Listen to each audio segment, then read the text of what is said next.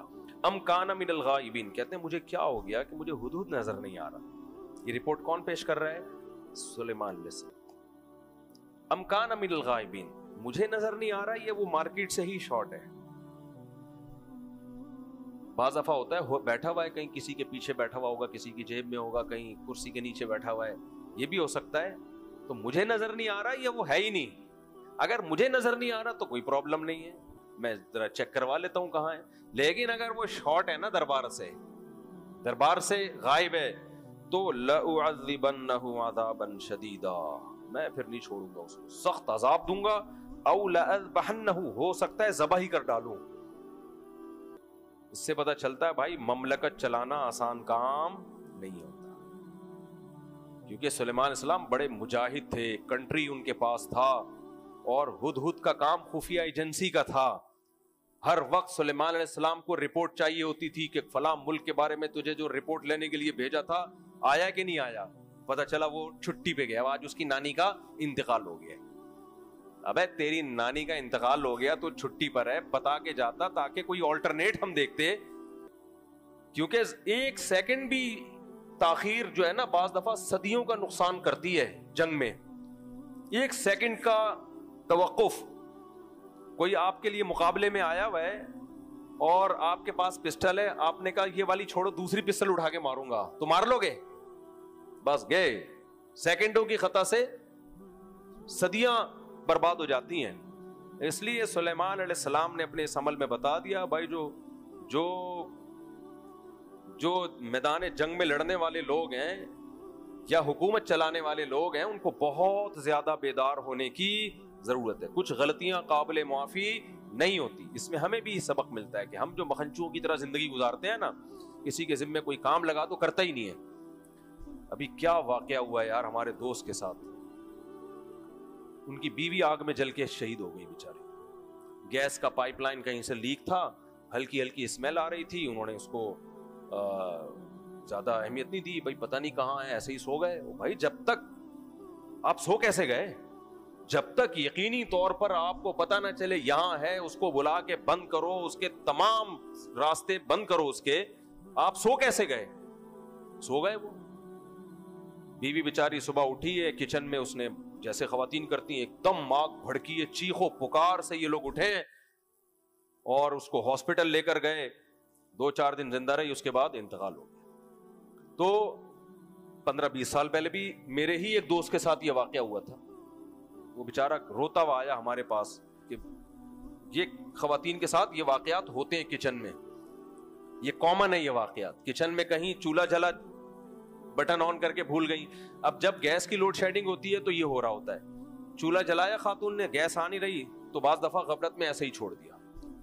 اب وہ گیس آنا شروع ہو جاتی ہے تو گیس نکل رہی ہے، ناک بند ہے، اسمیل کا نہیں پتا چل رہا. وہ جلایا اور آگ لگ. ہمارے ایک دوست وہ بھی جلے اس طرح سے آگ میں، میرا شاگرد تھا. کیا ہوا ہے؟ ٹینکی میں گیا ہے صفائی کے لیے. بھائی ٹینکی کا ڈھکن جب بند ہوتا ہے تو آپ نیچے جاؤ، اس میں گیس ہوتی ہے بعض دفعہ. وہ گیا ہے اندر، آگ لگائی ہے روشنی کے لیے، پورا جل گیا. اتنا مضبوط لڑکا تھا ماشاءاللہ، تو بچ گیا، وہ جان بچ گئی. وہ اسی آگ میں باہر نکلا ہے وہ، اور جا کے اپنے اوپر خود بالٹیاں ڈالی ہیں اس نے، پوری اسکن جل گئی. میں اس کی عیادت کے لیے گیا تھا. ایک واقعہ ہم نے اپنے خاندان میں اپنی آنکھوں سے دیکھا ہے کہ یہ کوائل جلاتی ہے نا خواتین، یہ بہت خطرناک چیز ہے. یہ کوائل نہیں ہوتی مچھر والی، یہ تو میں نے اپنی آنکھوں سے دیکھا. ہمارے ایک ریلیٹو تھے، میں چھٹیاں تھی ہماری، میں دوسرے کمرے میں سو رہا ہوں. اچھا ان کے گھر کے جو سربراہ تھے وہ بار بار کہتے بھی تھے بھائی یہ کوائل جو ہے یہ دور رکھا کرو، چادر سے، بستر سے، پردوں سے بہت دور. ایسا نہ ہو کوئی رضائی اس کو جا کے لگے، لحاف لگے، آگ پکڑ لے. لیکن گھر میں لوگ سیریس نہیں، بھائی رکھا ہوا تو ہے، دور رکھا ہوا ہے نا، اور کیا کریں. یہی ہوا کہ رات کو سردیاں تھی، سوتے ہوئے میں کسی بچے کا لحاف جو ہے نا، جیسے بچہ یوں اٹھا کے پھینکتا ہے کچھ، وہ لحاف جا کے گرا ہے اس کوائل، اس میں لگی آگ، اور چند سیکنڈ کے اندر پورا کمرہ آگ سے بھرا ہوا. وقت پہ شکر ہے وہ چیخو پکار سے، یعنی جب گرمی لگی نا جو سو رہے تھے وہاں، وہ بھاگے. میں تو ساتھ والے کمرے میں تھا، میں بھی بغیر، ہم نے وہ پائپ چلا کے وہ اس آگ پہ قابو پا لیا، لیکن پورا کمرہ جو تھا وہ چند سیکنڈ تاخیر ہوتی سب نے جل جانا تھا اندر۔ تو یہ واقعات ہم نے اپنی آنکھوں سے اتنے سارے دیکھ لیے ہیں کہ اس سے نبی صلی اللہ علیہ وسلم نے فرمایا رات کو چراغ ہمیشہ گل کرو، فَإِنَّ الْفُوَيْسِقَةَ تَضْرِمُ النَّارَ عَلَى الدَّارِ عَلَى أَهْلِهَا، کہ رات کو چراغ میں کیا ہوتا ہے، چوہا یہ بعض دفعہ چراغ کو گرا دیتا ہے، موم بتی کو گرا دیتا ہے، یہ حشرات الارض سے تھوڑی ہم بچ سکتے ہیں، یہ گرا دیتے ہیں، کسی چیز پہ گرا اس میں آگ لگ گئی، تو کوئی نہیں ہے، بس پاگلوں اور بے وقوفوں کی طرح زندگیاں گزر رہی ہے۔ خواتین بائک میں پیچھے بیٹھتی ہیں، دوپٹے لٹک رہے ہوتے ہیں، پیچھے برقعے لٹک رہے ہوتے ہیں، بھائی یہ چین میں آ جائے گا، پھنس جائے گا، اور کچھ نہیں ہوتا۔ ابھی ہمارے ایک ریلیٹو کا حادثہ ہوا ہائی وے پہ، ٹانگ ٹوٹ گئی، اللہ ان کی کو صحت دے۔ کل کا واقعہ یہ، کیسے ٹانگ ٹوٹی جی، ہائی وے پہ کل حیدرآباد سے آتے ہوئے، میرے پاس میں کہیں بیان کے لیے گیا ہوں، فون آ رہے ہیں ایمرجنسی، ہمارے قریبی ریلیٹو ہیں۔ کیا ہوا جی، وہ ڈرائیور کے ساتھ کی سیٹ پہ بیٹھے ہوئے تھے، سو گئے تھے، تو میں نے کہا ڈرائیور تو نہیں سویا نا، کہہ رہے نہیں وہ سو گئے تھے، جب ایکسیڈنٹ ہوا ہے تو سیٹ بیلٹ نہیں پہنی ہوئی تھی، جنہوں نے سیٹ بیلٹ پہنی ہوئی وہ بچ گئے، انہوں نے سیٹ بیلٹ نہیں پہنی ہوئی تھی۔ تم ہائی وے پہ سفر کر رہے ہو اور سیٹ بیلٹ نہ پہنی ہو آپ نے، اتنی سی غفلت ہے، اور اس کا کفارہ کیا ہوا، ٹانگ گئی، ٹوٹ گئی ٹانگ۔ تو جب ہائی وے پہ سفر کر رہے ہو پھر تو پہنو یار، کچھ بھی ہو سکتا ہے، لیکن ہر آدمی نے فرض کیا ہوا ہے کہ میرے ساتھ کچھ بھی بولو نہیں ہو سکتا۔ سیٹ بیلٹ میں بہت دفعہ بچت ہو جاتی ہے، ہمارے ایک دوست 150 کی سپیڈ پہ جا رہے تھے، سیٹ بیلٹ تھی ان پہ بھی اور ساتھ والے پہ بھی، آنکھ لگ گئی ان کی ہائی وے پہ، گاڑی نے 3-4 قلابازیاں کھائی ہیں، گاڑی کی تو ایسی کی تیسی ہو گئی، خود فٹ فاٹ۔ جو گاڑی دکھائی نا، میں نے کہا بچ کیسے گئے، کہہ رہے یہاں سیٹ بیلٹ پہنی ہوئی تھی۔ یہ جو گورنمنٹ بار بار کہہ رہی ہوتی ہے سیٹ بیلٹ، بے وقوف نہیں ہے پوری دنیا جو آپ کو بول رہی ہوتی ہے سیٹ بیلٹ، ہم سمجھ رہے تو پتہ نہیں ان کو کیا سیٹ بیلٹ کے پیسے ہم سے لے رہے ہیں، کیا ان کو فائدہ ہو رہا ہے، یا امریکہ کی سازش ہے۔ تو یہ غفلتیں ہمارے یہاں ہول سیل کے حساب سے ہیں۔ تو یہ میں اس لیے لمبی بات اس لیے کر رہا ہوں کہ سلیمان علیہ السلام نے کہا بھائی یہ جو ہدہد نے جو غیر حاضری کی ہے، مجھے رپورٹ چاہیے تھی، اور رپورٹ کے لیے اس وقت ہدہد مارکیٹ میں موجود نہیں۔ اس کا نتیجہ کیا نکلے گا، ہم اس کمبخت کا انتظار کریں گے، وہ گھنٹے بعد آئے گا، پھر رپورٹ پیش کرے گا، اور پتہ نہیں دنیا کا نقشہ ہی نہ تبدیل ہو چکا اس وقت تک۔ لہذا سلیمان علیہ السلام اللہ کے پیغمبر رحم دل ہوتے ہیں، کہنے لگے نہیں چھوڑوں گا، یا تو ایسی سزا ملے گی یا ذبح کر دو۔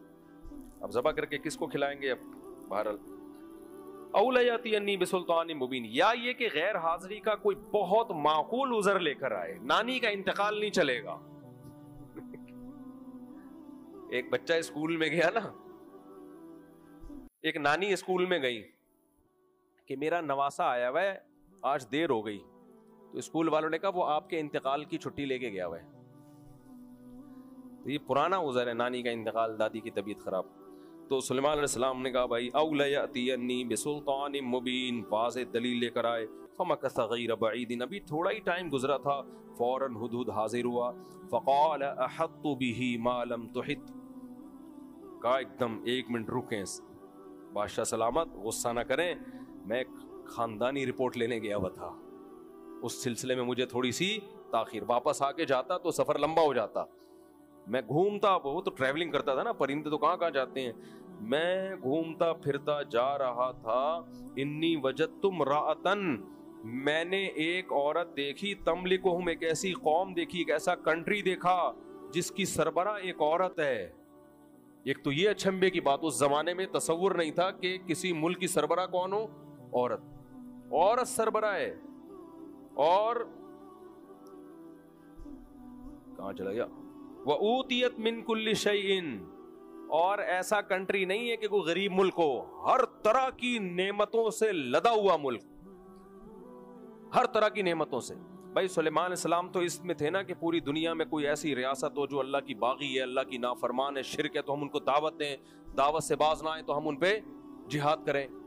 تو سلیمان علیہ السلام کی حکومت تو بہت پھیل چکی تھی، تو ان کا تو خیال تھا کہ بس ہو گیا پوری دنیا فتح، یا ہوں گے وہ دور دراز علاقوں میں جنگلوں میں کچھ لوگ رہتے ہوں گے۔ ہدہد آگے بتا رہے ہیں آپ کو پتہ ہی کوئی نہیں، پوری ایک اسٹیٹ دریافت کی ہے میں نے۔ کوئی گاؤں ہوتا نا، کوئی محلہ ہوتا، کوئی تھڑا ہوتا، کوئی کالونی ہوتی، تو ایک آپ کہتے چلو یار نظروں سے اوجھل رہ گئی، پوری اسٹیٹ ہے. اور کوئی غریب ملک ہوتا تو ہوتے ہیں دائیں بائیں غریب ملک آباد ہو جاتے ہیں. جب ریاستیں فتح ہوتی ہیں کچھ لوگ بھاگ جاتے ہیں, 2-4 کنٹری چھوٹے موٹے کنٹریوں کے ساشے بنا لیتے ہیں. تو یہ ایسا بھی نہیں ہے, اسٹیبل گورنمنٹ ہے, پاورفل گورنمنٹ ہے, مہذب ہے, تہذیب یافتہ ہے, اور اوتیت من کل شیء, ہر طرح کی نعمتوں سے مالا مال, بہت پاورفل ہے, کمزور نہیں ہے. وَلَهَا عَرْشٌ عَظِيمٌ, اور بادشاہ سلامت آپ کا جو تخت ہے نا, آپ کہتے ہیں بڑا ہیرے جواہرات جڑے ہوئے, اس کا بھی تخت معمولی نہیں. پہلے زمانے میں بادشاہوں کے تخت سے بھی اندازہ لگایا جاتا تھا اس ملک کی پوزیشن کیسی ہے. تو سلیمان علیہ السلام کا تو بڑا عالیشان تخت تھا, تو بہت خاندانی تخت رکھا ہوا ہے اس نے, جس پہ وہ جلوہ افروز ہوتی ہے ملکہ صاحبہ. تو پھر وہ ہدہد کہنے لگا وَجَدْتُهَا وَقَوْمَهَا يَسْجُدُونَ لِلشَّمْسِ, اتنا پاورفل کنٹری حرکتیں کیا کر رہے ہیں. اتنا پاورفل کنٹری بھائی, جب اکنامکلی کوئی مضبوط ہوتا ہے تو مینٹیلٹی بھی اچھی ہوتی ہے نا, مینٹل لیول بھی اونچا ہوتا ہے, کچھ چھچوری حرکتیں ایسے لوگ نہیں کرتے. تو کہتے ہیں اتنا پاورفل کنٹری لیکن حرکتیں کیا کر رہا ہے. وَجَدْتُهَا وَقَوْمَهَا يَسْجُدُونَ لِلشَّمْسِ, ملکہ بھی اور اس کی قوم بھی سورج کو سجدہ کرتے ہیں.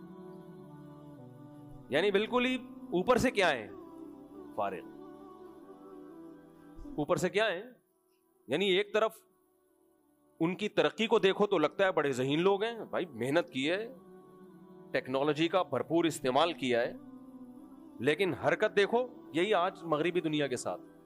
ایک طرف دیکھو چاند پہ جا رہے ہیں, ساری دنیا کو تہذیب سکھا رہے ہیں, دوسری طرف دیکھو ہومو سیکسولیٹی کو لیگل کر رہے ہیں, ابا کو مارکیٹ سے ہی شارٹ کر دیا, زنا شراب یہ سب لیگل. تو یہی ہوتا ہے کافر کہ اس کے پاس ہدایت نہیں ہوتی. تو کہنے لگے وَزَيَّنَ لَهُ, ہاں يَسْجُدُونَ لِلشَّمْسِ مِن دُونِ اللَّهِ, جس خدا نے بنایا ہے اس کو چھوڑ کر سورج کی پرستش کر رہے ہیں. وَزَيَّنَ لَهُمُ الشَّيْطَانُ أَعْمَالَهُمْ, شیطان نے اس برے عمل کو ان کے سامنے مزین کر دیا اور ان کو سیدھے راستے سے ہٹا دیا. فَهُمْ لَا يَهْتَدُونَ, اب وہ سیدھے راستے پہ نہیں ہے. یہ رپورٹ کون پیش کر رہا ہے, ہدہد. پھر کہنے لگا اللہ يَسْجُدُوا لِلَّهِ الَّذِي يُخْرِجُ الْخَبْءَ فِي السَّمَاوَاتِ وَالْأَرْضِ وَيَعْلَمُ مَا تُخْفُونَ وَمَا تُعْلِنُونَ, اس اللہ کو سجدہ کیوں نہیں کر رہے جو کائنات میں ایسے ایسے تصرفات کر رہا ہے. یعنی دیکھیں ہدہد کو بھی اشکال ہو رہا ہے کہ توحید ایک دفعہ سمجھ میں آ جائے نا, پھر انسان کو اللہ کے سوا سجدہ کرنے والے سمجھ میں آتے ہی نہیں. تو جانور کہہ رہے ہیں عجیب باولے ہوئے میں, ٹھیک ہے نا, جو اصل خدا جس نے بنایا ہے, جو کائنات میں تصرفات کرتا ہے, اس کو چھوڑا ہوا ہے. اور یعلم ما تخفون وما تعلنون, تمہاری پوشیدہ اور کھلی ہوئی باتیں سب کو جانتا ہے, اس کو بھول گئے ہیں اور سجدہ کر رہے ہیں سورج کو. تو سلیمان علیہ السلام نے جب اس کی تقریر سنی تو حیران ہوئے اور کہنے لگے سننظر اصدقت ام کنت من الکاذبین, ہم دیکھتے ہیں بیٹا تو سچ کہہ رہا ہے یا جھوٹ بول رہا ہے. ایک دم کسی کے جذبات سے متاثر بولو نہیں. ابھی وہ آیا نا ایک پھینکو بیٹھا ہوا ہے, قسم اٹھا کے کہتا ہوں, اللہ کی قسم, 3 دفعہ قسمیں اٹھائیں. رات کو کسی کو خواب آیا, نبی صلی اللہ علیہ وسلم نے فرمایا کہ جاؤ وہ جو فلانا بیٹھا ہوا ہے نا ٹی وی پہ, وہ جو وظیفہ بتا رہا ہے بالکل ٹھیک بتا رہا ہے. تو اس سے اینکر خاتون نے پوچھا کہ قسم اٹھانے کی کیا ضرورت ہے. ارے لوگ نہیں مانیں گے, لوگ نہیں مان, اس لیے اٹھا رہا ہوں. بھائی ہم پھر بھی نہیں مان رہے, تو 10 قسمیں اٹھا لے, اس لیے نہ اٹھاتا تو زیادہ بہتر. خیر بڑی بڑی فلمیں آ رہی ہیں مارکیٹ میں آج کل. تو اچھا خیر ہم کہاں سے کہاں چلے گئے میرے بھائی. تو اس لیے سلیمان علیہ السلام نے فرمایا سننظر, ایک ریلیکس, ہم ابھی دیکھتے ہیں اصدقت ام کنت من الکاذبین, تو سچ بول رہا ہے یا بہانہ بنا رہا ہے ذبح ہونے سے بچنے کے لیے. اذهب بکتابی ھذا, تو ہی جا, کیونکہ اب اتنے لمبے سفر میں کس کو بھیجتے بھائی گھوڑوں پہ, تو ایسا کر یہ میرا خط لے کے جا. یہ بھی سلیمان علیہ السلام نے اس کو آزمانے کا ایک طریقہ, کہ اس کو خط وط تو پڑھنا آتا نہیں ہے, یہ لے کے جائے گا, ملکہ سبا کو دے گا, وہ ٹرانسلیشن کروائے گی, یا اسی زبان, ہو سکتا ہے وہ زبان جانتی ہو, پھر جواب لکھ کے بھیجے گی. یہ کام ہدہد خود کر نہیں سکتا. اور بادشاہوں کے خطوط, ان کے لیٹر ہیڈ, تو یہ تو بہت پہلے سے استعمال ہوتے رہے, اسٹیمپ وغیرہ. تو اس سے سمجھ جاؤں گا یہ جینین واقعہ ہے, ورنہ یہ خط لے کے گھومتا ہی رہے گا پوری دنیا میں کہ کس کو پکڑانا ہے. سمجھ رہے ہیں نا, یہ پکڑانا کس کو ہے؟ کیونکہ جھوٹ جو ہے نا وہ اس کے پاؤں نہیں ہوتے اور جھوٹ پکڑا جاتا ہے. تو اذهب بکتابی ھذا، یہ لے میرا یہ خط لے کے جا، فالقیہ الیہم، ملکہ سبا اور اس کے درباریوں کو جا کے پکڑا دے، یہ وہاں ڈال دے، جا کے پھینک کے آ جائیے. پہلے زمانے میں پرندوں کے ذریعے خط و کتابت ہوتی تھی، بہت زیادہ پرانی بات نہیں ہے، چند سو سال پہلے تک یہ کام ہوتا تھا. کبوتروں کے ذریعے یا پرندوں کو سدھایا جاتا تھا، پھر ان سے خط و کتابت ہوتی تھی. یا قالت یا ایھا الملأ انی القی الی کتاب کریم، ملکہ سبا نے جب وہ خط دیکھا، ذہین بہت تھی آپ نے، کہتی ہے کہ اپنے درباریوں کو جمع کیا اور کہنے لگی بہت معزز خط آیا ہے میرے پاس، یہ کسی چھوٹے آدمی کا نہیں ہے. اس سے اس کی مینٹیلٹی کا پتہ چلتا ہے، یہ کسی چھوٹے آدمی کا نہیں ہے. اور کہتی ہے اس کا مضمون ہے انہو من سلیمان، جس نے بھیجا اس کا نام کیا ہے؟ سلیمان. اور مضمون کیا ہے؟ انہو بسم اللہ الرحمن الرحیم، اس ذات کی طرف سے، اس اللہ کے نام سے جو بڑا مہربان اور نہایت رحم کرنے والا ہے. اسی اسٹارٹنگ نئی ملکہ سبا کو ہلا دیا تھا. بسم اللہ کی ایک عجیب دہشت ہے. اس اللہ کے نام سے جو بڑا مہربان اور نہایت رحم. ملکہ سبا نے ایسا کلام آج تک نہیں دیکھا تھا. اور اس کا مضمون کتنا مختصر، اللہ تعالی علیہ، سرکشی مت کرو، واتونی مسلمین، فرما بردار بن کے چلی آؤ، باقی باتیں محل میں ہی ہوں گی. کس سلسلے میں بلایا ہے آپ کو؟ یہ کہاں بات ہوگی؟ ملکہ سبا کو اندازہ ہو گیا بھائی یہ انداز کسی چھوٹے شخص کا، بولو، نہیں ہو سکتا، کسی چھوٹے شخص کا نہیں. آپ کو پتا ہے یہ جو جب بین الاقوامی معاہدے ہوتے ہیں نا ملکوں کے، بہت مختصر ہوتے ہیں، بڑے سلیکٹڈ الفاظ ہوتے ہیں ان کے، اس سے پتا چلتا ہے تو یہ حکومت کی تحریر ہے، یہ سفیروں کی تحریر ہے. جب میاں بیوی کے آپس میں وہ طے ہوتے ہیں نا معاہدے، تو بڑے لمبے لمبے ہوتے ہیں. آج سے تو یہ نہیں کرے گی، آج سے یہ بھی نہیں کرے گی، آج سے یوں نہیں کرے گی، وہ کہے تو یہ نہیں کرے گا. تو پتہ ہی نہیں چل رہا ہوتا اس میں آدمی اصل مدعا ہے کیا، پتہ نہیں چل رہا ہوتا ان کا اصل جھگڑا ہے کیا. تو یہ جو بڑے لوگوں کا کلام ہوتا ہے قلہ و دلہ، دلہ کا مطلب اپنے معنی پر واضح ہوتا ہے، اور ہوتا کیا ہے؟ نبی صلی اللہ، بہت مختصر ہوتا ہے. نبی صلی اللہ علیہ وسلم نے جو بادشاہوں کو خطوط لکھے نا بخاری مسلم میں، وہ بھی بڑے مختصر ہیں، لمبے چوڑے نہیں ہیں کہ بھئی اب تمہیں کچھ سمجھ میں نہیں آیا تو اب تم رابطہ کرو ہم سے، ورنہ اب ہمارے پاس زیادہ ٹائم نہیں ہے. بادشاہ سے بات کر رہا ہے. تو یہ نہیں کہ اب یہ ہم اگر خط لکھتے ہیں ملکہ سبا کو، بسم اللہ الرحمن الرحیم، خدا بند کریم سے آپ کی خیریت مطلوب، اور اپنی خیریت، ہماری خیریت کی اطلاع دینا مقصد تھا، اور آپ کی خیریت مطلوب.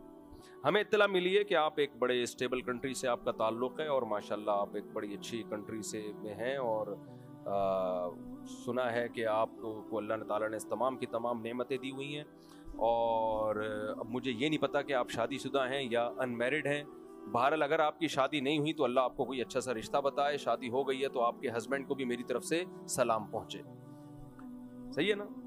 اور اگر آپ کے اولاد ہیں تو وہ شہزادوں اور شہزادیوں کو بھی میری طرف سے سلام، اور کچھ میں نے گفٹ بھی آپ کی خدمت اقدس میں بھیجے تھے. اصل مدعا وہ نیچے کہیں جا کے لکھا ہوا ہوگا، پورا ایران توران ہونے کے بعد آخر میں کہ ہم چاہتے ہیں کہ آپ بھی وہ کیا ہلکا بگوش ہے، کیا ہے وہ، ہلکا بگوش اسلام ہو جائیں آپ. اور اس سلسلے میں خواتین کی ایک جماعت بھیج رہا ہوں آپ کے پاس، جو پہلے آپ کو 1 گھنٹہ سمجھائے گی، صحیح ہے نا. اور ہدیے بھی میں ان کے ساتھ مزید بھیج رہا ہوں. مزید کچھ آپ نے اسلام کے بارے میں معلومات لینی ہو تو آن جناب حاضر ہیں. سمجھ میں آ رہی ہے بات؟ یہ 18-20 صفوں کا پورا لیٹر ہوتا.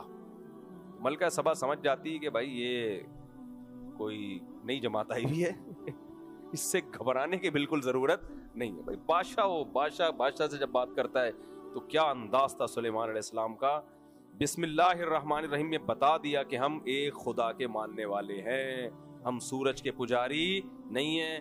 دوسری بات یہ، اللہ تعالی، اپنا وہ پیغام تو دے دیا، اللہ تعالی علیہ واتونی مسلمین، سرکشی مت کرو، بندی بن کے، مسلم کا معنی فرما بردار، جس کو پنجابی کہتا ہے بندہ بن، بندہ تو بندی بن کے چلی آؤ. اس کے تو لرز گئی، بھائی یہ کیا ہے، کوئی دوسری بات ہی نہیں ہے. تو اس نے ذہین تھی نا, فوراً فیصلہ نہیں کیا کہ نیچے کچھ لکھ کے بھیج دیا ہو, جاؤ جو کر سکتے ہو کر لو بھائی, اگر یہ سچی مچی کی طاقتور نکلے تو پھر یہ جو کر سکتے ہیں کر لیں گے, ٹھیک ہے.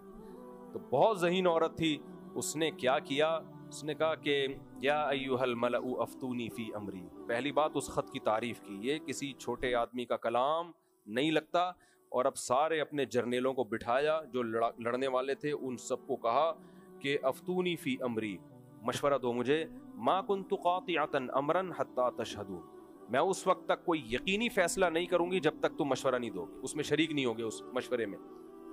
کیا زبردست بات ہے یا نہیں ہے؟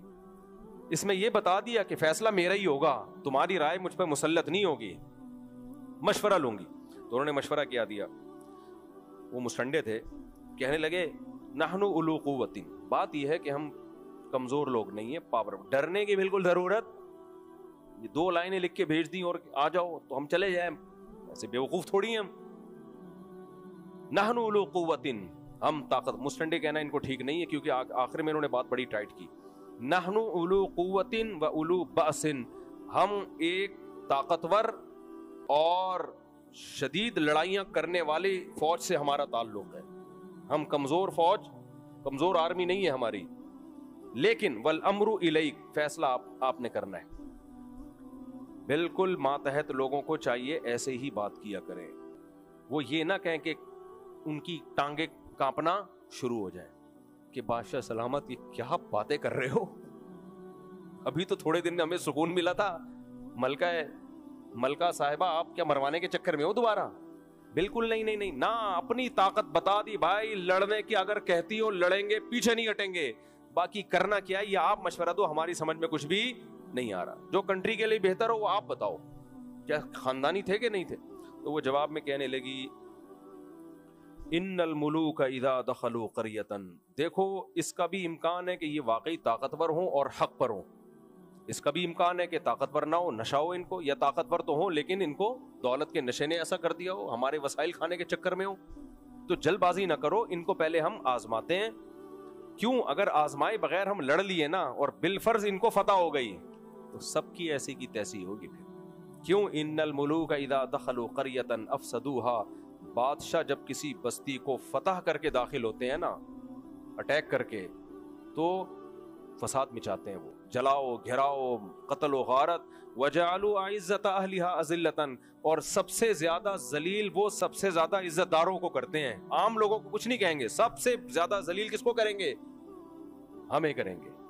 تو اس لیے وَكَذَلِكَ يَفْعَلُونَ, انہوں نے بھی یہی کرنا ہے. وَإِنِّي مُرْسِلَةٌ إِلَيْهِمْ بِهَدِيَّةٍ, اب میں کیا کرتی ہوں, تگڑے تگڑے قیمتی ہدیے دیتی ہوں ان کو. اگر یہ اللہ کے نبی نہ ہوئے جو ان کا دعویٰ ہے یا ان کے کلام سے سمجھ میں آ رہا ہے, تو یہ ان کا مقصد ہوگا وسائل پہ قبضہ, تو وسائل ان کو دینا شروع کر دو, تگڑے تگڑے ہدیے دو, یہ فوراً کیا ہو جائیں گے, نرم, اور کہیں گے اصل میں وہ تو میں نے ویسے ہی خط لکھا تھا. ایسے 15-20 لفافے اگر ہر مہینے پابندی سے مل جایا کریں, جیسے بڑی طاقتیں کر رہی ہوتی ہیں نا. ایک ملک ہے, بڑا اچھا ملک ہے, نام لینا مناسب نہیں ہے, امریکہ بڑی بدماشی کر رہا ہے, ہر مہینے وہاں سے لفافے امریکہ کے پاس آتے. جب کوئی نئی گورنمنٹ آتی ہے نا, تھوڑا سا امریکہ کو وہ دکھاتی ہے تو وہ کہتے ہیں ابھی صحیح ہے نا, آ رہا ہوں میں, کس سلسلے میں آ رہا ہوں ابھی چھوڑو, میں زیادہ ان سیاسی باتوں میں نہیں جاتا. تو نام منہ سے آ رہا ہے لیکن آ نہیں رہا منہ سے. امریکہ نے بھی دھمکی دی ایک کنٹری کو نا, کہ جو تمیز سے ہمیں دے رہے تھے نا دے دیا کرو, ورنہ, کیونکہ اب نظریہ نہیں ہے نا, بس وسائل ہی پہ قبضہ ہے.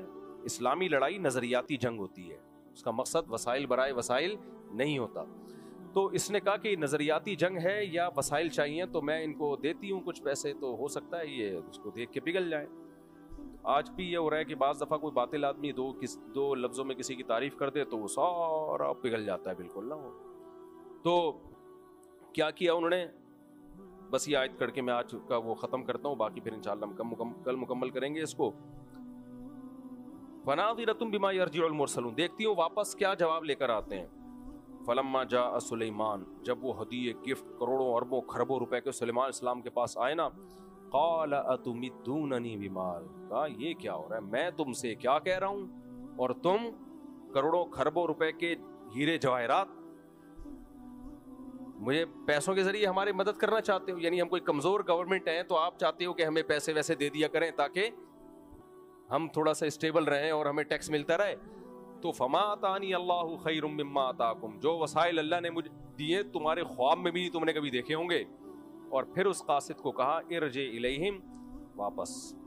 چائے وائے پلائی ہوگی ابے نندن کی طرح، وہ تو بیچارہ ابے نندن کی طرح نہیں آیا تھا، اس کو سلیمان علیہ السلام نے جو بھی اس زمانے میں پلانا تھا پلا کے کہا ارجع الیہم، واپس. فلنأتینہم بجنود لا قبل لہم بہا، اب ہم ایک ایسا لشکر لے کے آ رہے ہیں، اب خط نہیں آئے گا. ہدہد بھی بہت مصروف ہے اس کی نانی کا،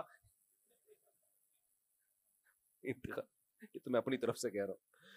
تو اب ہمارے پاس اتنا ٹائم نہیں ہے کہ ہم اگلی جماعت بھیجیں، پھر تیسری جماعت بھیجیں، پھر چوتھا پرچہ آئے تمہارے پاس. ہم ایک لشکر لے کے آ رہے ہیں، لا قبل لہم بہا، تم اس کے سامنے ٹھہرنے کا تصور بھی نہیں، کیونکہ اس میں جنات بھی ہوں گے. ٹھیک ہے نا، جنات بھی ہوں گے، انسان بھی ہوں گے، جنات طاقتور فوج ہوگی. تو لا قبل لہم بہا وَلَنُخْرِجَنَّهُمْ مِنْهَا أَذِلَّةً، اور تمہیں رسوا کر کے تمہارے ملک سے نکال دیں گے. وَهُمْ صَاغِرُونَ، تم رسوا ہو چکے ہوگے. تو یہ دھمکی گئی ہے ملکہ سبا کے پاس. اس نے کہا بھائی پہلے تفتیش احوال جا کے کرو، اپنی آنکھوں سے دیکھو، قاصد بھیجو کہ ہم مذاکرات کے سلسلے میں حاضر ہونا چاہتے ہیں. ٹھیک ہے نا، سامنے بیٹھ کے فیس ٹو فیس بات ہوگی. تو عقل مند تھی نا. تو پھر وہ کیا ہوا آگے انشاءاللہ یہ ہم کل سے شروع کرتے ہیں، آج وقت بہت زیادہ ہو گیا. یہ واقعہ کئی بار میں سنا چکا ہوں لیکن اس میں اسباق بہت زیادہ ہیں، اسباق بہت زیادہ ہیں. اللہ تعالیٰ سمجھنے کی عمل کی توفیق عطا فرمائے. ہوا و حرص والا دل بدل دے، میرا غفلت میں ڈوبا دل بدل دے.